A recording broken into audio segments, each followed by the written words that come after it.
Berbeda dari biasanya, kali ini saya coba membawakan alur series dari Korea yang baru saja dirilis oleh Netflix. Apalagi kalau bukan Sweet Home. Sweet Home diadaptasi dari webtoon laris dengan judul yang sama, yang mengisahkan tentang seorang anak muda introvert yang selalu mengurung diri di kamar apartemen, sampai kemudian sebuah wabah aneh menginfeksi seluruh penduduk kota. Season pertama dari series Sweet Home ini terbagi dalam 10 episode, dan di video kali ini saya akan membawakan narasi alur episode pertama dan kedua. Akan ada banyak karakter yang mempunyai peran sama pentingnya di series ini. Jujur, membuat saya harus berusaha ekstra dalam penyebutan setiap nama karakternya. Karena bagi saya nama-nama Korea memang susah diucapkan. Jadi, maaf apabila nanti saya kurang tepat dalam penyebutan karakternya. Oh ya, mengingat tanggal perilisannya yang baru tanggal 18 Desember kemarin, maka kalian bisa stop menonton video ini untuk kemudian menonton seriesnya terlebih dahulu. Namun, bagi kalian yang tidak masalah dengan spoiler, mari kita masuk ke pembahasan alurnya. Dan halo YouTube, selamat datang di channel Narasinema.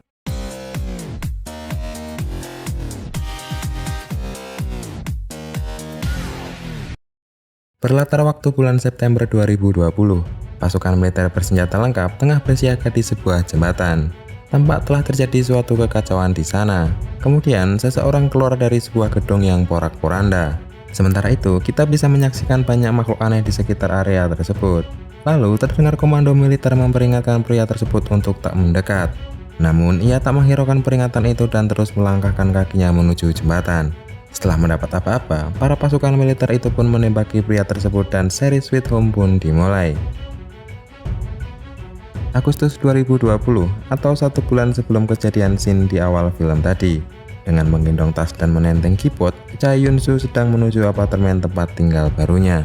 Sesampainya di pelataran, ia yang melamun dikagetkan sebuah pisau pemotong rumput yang terlepas dari mesinnya dan hampir saja mengenai wajahnya. Satpam apartemen yang sedang memotong rumput lantas meminta maaf kepada Hyun-soo karena hampir saja melukainya. Karena belum pernah melihat Hyun-soo, si satpam menyimpulkan bahwa ia bukan penghuni apartemen dan menanyakan tujuan Hyun-soo mendatangi tempat itu. Yang dijawab Hyun-soo bahwa ia tengah pindahan. Si satpam akhirnya mengerti bahwa Hyun-soo inilah calon penghuni baru unit 1410. Di dalam kamar apartemennya, Hyun-soo tampak murung. Seperti tak menemukan harapan dalam hidup, ia pun menuju rooftop berniat untuk bunuh diri. Saat ia tengah mengumpulkan keberanian untuk meloncat, perhatiannya teralihkan oleh seorang gadis yang tengah belajar menari balet bernama Lee Eun-yu. Adegan berpindah ke satpam apartemen yang tengah berjaga di posnya. Ada salah satu penghuni apartemen yang datang untuk memberinya sebuah kotak berisi ikan. Saat kotak ikan itu dibuka, lalat berterbangan dan mendadak darah mengucur deras dari hidung sang satpam. Adegan kembali ke rooftop tempat Hyun-soo berada. Eun-yu yang sadar bahwa ia diperhatikan seseorang kemudian menegur Hyun-soo. Namun Hyun-soo yang pendiam dan penyendiri tak begitu menghiraukan teguran itu dan memutuskan kembali masuk ke apartemen. Di depan pintu unitnya, ia mendapati sang satpam yang mengintip kamarnya melalui lubang intip di pintu. Sadar akan kehadiran Hyun-soo, si satpam mengungkapkan maksudnya untuk mengingatkan kembali bahwa Hyun-soo harus mengisi formulir registrasi sebagai penghuni apartemen. Namun, gelagat satpam yang aneh membuat Hyun-soo buru-buru masuk ke apartnya dan berjanji akan mengisi formulir itu lain kali saja. Tepat satu lantai di atas Hyun-soo ditempati oleh seorang gadis pemain bass band indie bernama Yoon Ji-soo. Sekarang adalah hari di mana ia akan tampil di suatu acara. Ketika sedang menunggu lift untuk turun, datang ibu-ibu penghuni lain yang menyapanya dengan membawa kereta bayi yang juga ingin menggunakan lift. Ji-soo yang baru 1 minggu tinggal di apartemen itu lantas memperkenalkan diri. Saat hendak menyapa si bayi, Ji-soo tak menemukan siapapun di kereta bayi tersebut alias kosong. Pintu lift kemudian terbuka, tapi Ji-soo mengurungkan niatnya untuk masuk ke dalam lift dan mempersilahkan si ibu turun duluan. Tak selang lama, muncul seorang pria mengatakan bahwa Ji-soo tak harus takut dengan ibu itu yang pada dasarnya baik. Ia hanya telah mengalami kejadian buruk. Karena lengah, bayinya yang ada dalam kereta bayi meluncur ke jalan dan tertabrak mobil. Pria itu bernama Jung Jae-hoon, seorang guru bahasa Korea yang religius. Saat keluar dari lift, Jung Jae menyerempet seorang misterius yang ingin gantian menggunakan lift. Scene berpindah ke Eun-yu sang penari balet. Ia mempunyai seorang kakak laki-laki bernama Lee Eun-hyuk. Hubungan saudara antara mereka berdua sepertinya tak akur. Eun-yu tak peduli dengan Eun-hyuk meski selama ini biaya hidupnya ditanggung oleh sang kakak. Di tempat lain, orang misterius yang diketahui bernama Sang-wook ternyata sedang menyekap seseorang yang ia balut dengan lakban. Nanti akan terungkap siapa orang itu dan apa motif menyekapnya. Tak terasa sudah sepekan Yunsu tinggal di apartemen. Selama itu, ia hanya makan mie instan dan hari-harinya hanya diisi bermain game di dalam kamar. Ia mendapat pesan bahwa paketan mie instannya tiba. Karena tak ada satpam gedung, sang kurir meninggalkannya di luar pintu kamar. Yunsu bergegas hendak mengambil paketannya. Sebelum kemudian ia menyadari kotak dusnya telah dirusak dan isinya berserakan kemana-mana. Karena penasaran, ia mengikuti arah mie instan yang berceceran ke unit sebelah. Yunsu kaget dengan kepala kucing tetangganya yang terpotong dan terlihat sebuah adegan tangan bersisik yang meraih kepala kucing itu. Yunsu langsung lari masuk ke dalam apartnya kembali dan bersembunyi di bawah selimut.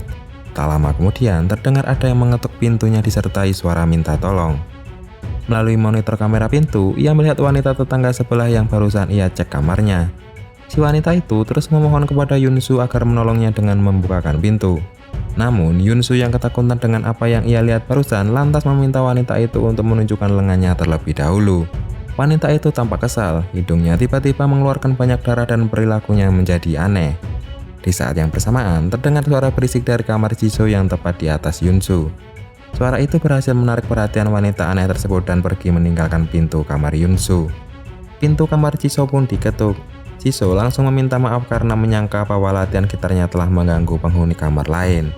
Saat ia mengecek monitor kamera pintu, Jisoo kaget melihat wanita dengan muka menyeramkan yang memintanya membukakan pintu karena kelaparan.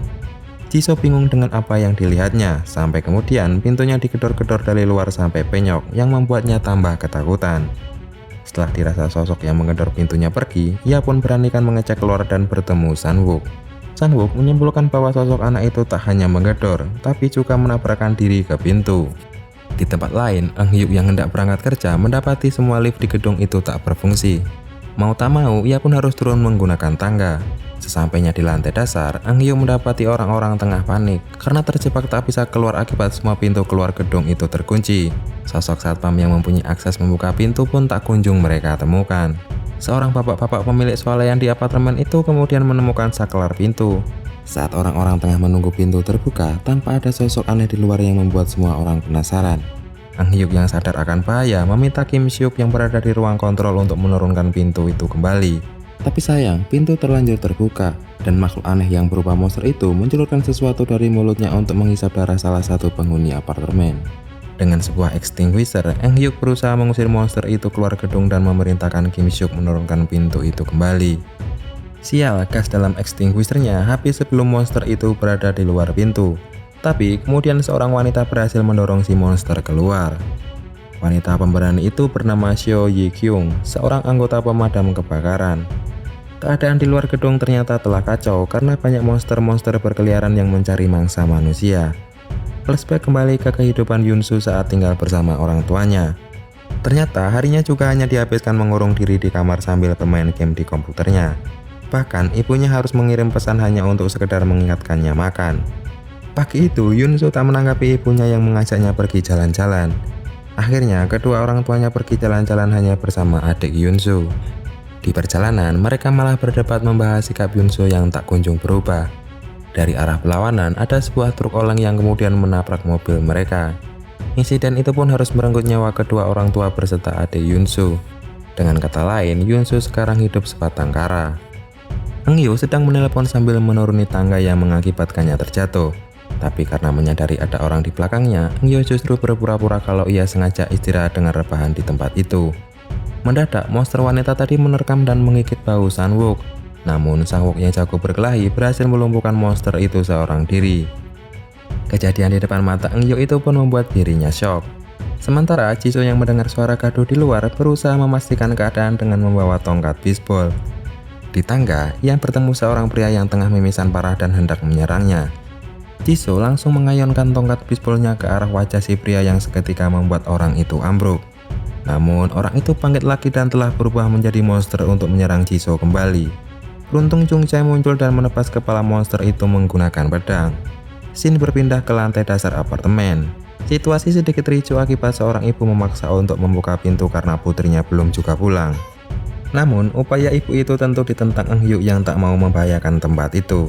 Di tengah situasi yang tegang, mereka semua mendapatkan pesan darurat, memberitahukan bahwa situasi negara yang tengah menghadapi bencana.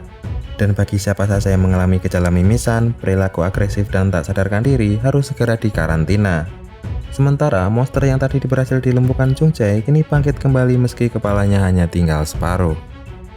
Para penghuni apartemen yang tengah berkumpul menjadi panik ketika ada yang memaksa membuka pintu tangga darurat. Ternyata yang muncul dari balik pintu adalah Sang-wook. Tapi Kim Seok yang melihat bekas gigitan di bahu Sang-wook kemudian menyetrumnya dengan stun gun karena khawatir Sang-wook telah terinfeksi monster. Esoknya, Yun-soo yang berada dalam kamarnya tiba-tiba mengalami mimisan parah. Ia kemudian mencari informasi di internet dan menemukan sebuah artikel yang menyebutkan bahwa bapak ini bukanlah penyakit, melainkan kutukan. Sang penulis artikel menyatakan bahwa ia juga mengalami gejala tersebut, dan ia menyarankan bagi siapa saja yang mengalami gejala serupa agar bunuh diri saja, karena kalau tidak akan membahayakan bagi orang di sekitarnya. Yun-soo yang kelaparan dan kehabisan makanan terpikir untuk mengambil paket mie instannya tempo hari yang belum sempat ia ambil. Saat membuka pintu, tiba-tiba ada sebuah tangan monster yang menggapai pintu itu. Meski monster itu tak memiliki mata lagi, tapi indera pendengarannya sangat kuat. Yun-soo berusaha tak bergerak agar tak menimbulkan suara. Beruntung, monster itu segera pergi meninggalkan kamar Yun-soo. Kim Seok berniat membunuh Sang-wook yang terikat di kursi karena khawatir ia akan berubah menjadi monster akibat bekas luka gigitan di bahunya.